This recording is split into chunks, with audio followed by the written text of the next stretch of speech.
Muy buenos días, queridos juveniles. Estamos muy contentos de tener un repaso más de la lección. ¿Cómo está, maestro? Muy bien, maestra Martita, y contento de estar aquí. ¿De qué trató la lección esta semana? El título de la lección de esta semana es La Iglesia, una familia. La mayoría de nosotros tenemos la creencia de que pertenecer a una iglesia es parte importante de la vida cristiana. Sin embargo, esto no es tan sencillo. Las iglesias contienen personas diferentes, de diferentes razas, diferentes generaciones, culturas y opiniones. Entender y aceptar a los demás no siempre es una tarea fácil. Pero Jesús nos llama a ir más allá del simple hecho de entender y aceptar a los demás. Él nos invita a trabajar unidos como lo hacen las partes del cuerpo.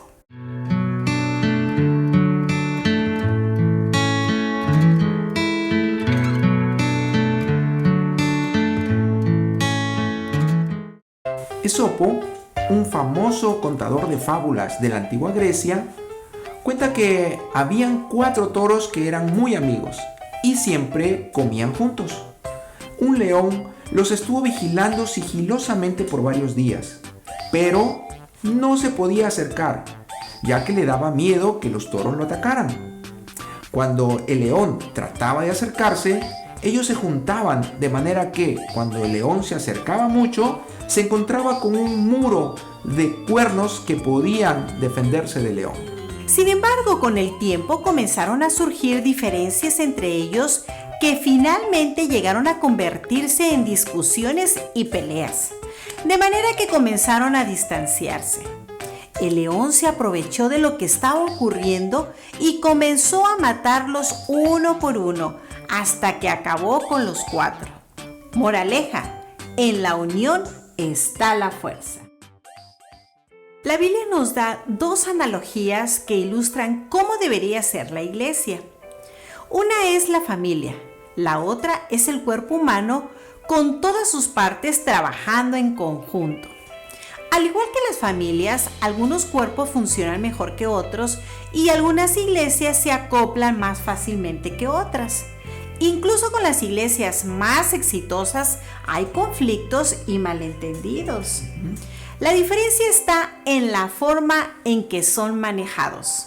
Una mañana de sábado, Marisol, de 14 años, fue a la iglesia con una falda un poco corta. La mamá de Marisol estaba de viaje, por lo que no pudo supervisar lo que la hija se estaba poniendo. Cuando Marisol entró a la iglesia, el anciano González no pudo dejar de mirarla y luego le comentó a la hermana Padilla: «Oye, hermana, esta muchacha no parece pertenecer a esta iglesia. Tiene un aspecto de callejera». La hermana Padilla se acercó a Marisol y le dijo: «Marisol, cariño, me parece que esa falda es inapropiada para la iglesia». Marisol se sintió muy humillada y furiosa. Durante la escuela sabática de juveniles contó lo que la hermana Padilla le había dicho. El pastor de jóvenes oyó lo sucedido y comentó: «Qué tristeza, esa mujer no debería juzgar a los demás de esa manera». El chisme corrió como pólvora y la hermana Padilla se quejó con el pastor principal al escuchar lo que el pastor de jóvenes había comentado acerca de ella. Cuando la mamá de Marisol llegó de viaje, llamó a la hermana Padilla para reclamarle por qué le había llamado la atención a su hija.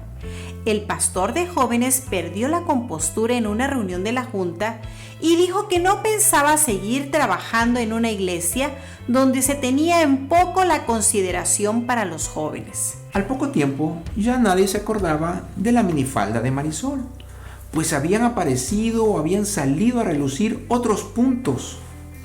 Quienes disfrutaban de los servicios de adoración más contemporáneos se confabularon en contra de aquellos que se inclinaban por himnos más tradicionales.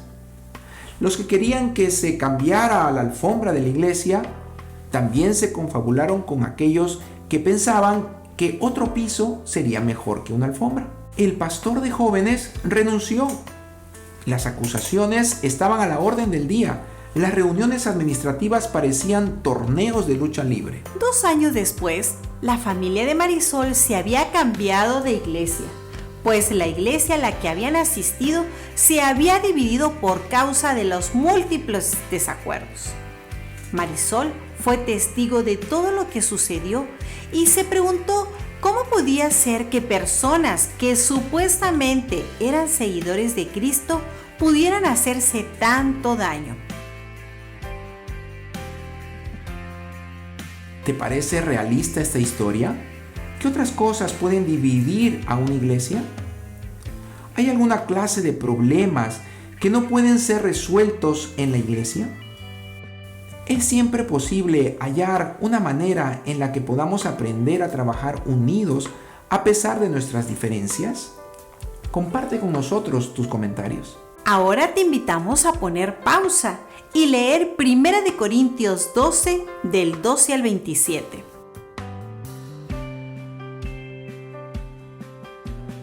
¿Ya los leíste? En estos versículos, Pablo utiliza la metáfora del cuerpo para explicarnos no solo qué es la iglesia, sino principalmente cómo debe de funcionar. El versículo 12 dice: porque así como el cuerpo es uno y tiene muchos miembros, pero todos los miembros del cuerpo, siendo muchos, son un solo cuerpo, así también Cristo. Para comprender bien este pasaje, se hace necesario tener alguna idea de cómo era la iglesia a la que Pablo escribe este mensaje. La ciudad de Corinto se encontraba en Grecia. Estaba compuesta por ciudadanos provenientes de distintos lugares, lo que acentuaba el carácter cosmopolita de sus habitantes. La mayoría de gente que había llegado a vivir a la ciudad era económicamente modesta, pero rápidamente se enriqueció.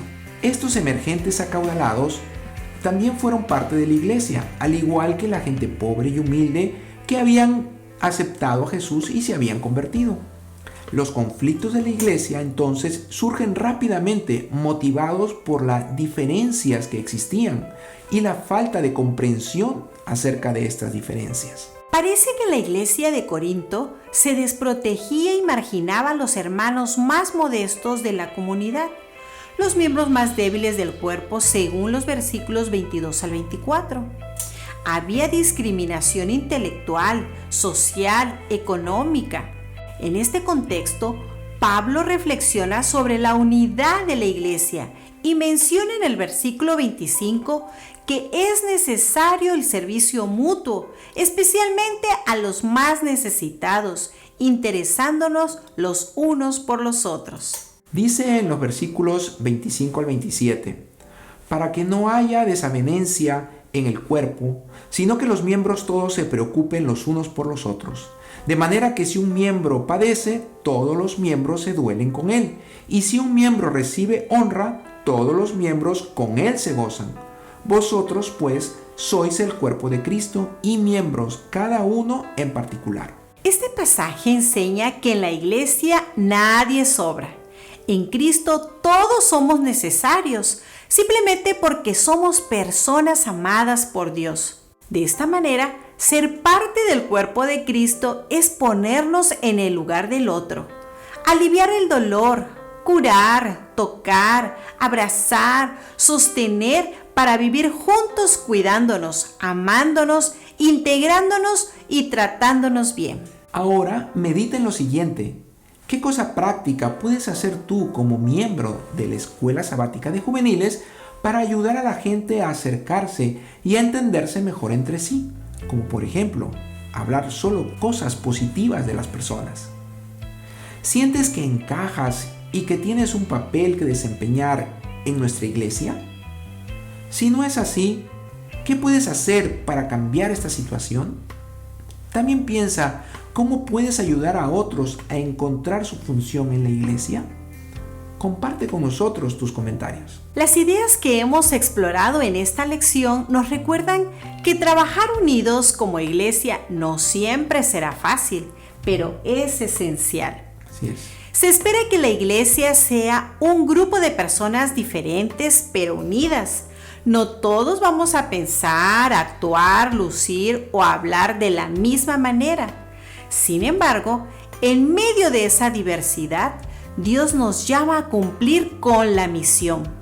Esto implica superar nuestras diferencias. Definitivamente no podemos cambiar a los demás, aunque a veces nos parezca que esa es la única manera en que la iglesia podría llegar a ser como una familia. Pero lo que sí podemos hacer es dejar que Dios nos cambie a través de su Espíritu Santo y que nos muestre qué podemos hacer y cómo podemos contribuir. Él tiene un propósito para cada uno de nosotros. Querido juvenil, nadie carece de importancia en la familia de Dios. Ninguna parte de su cuerpo es insignificante.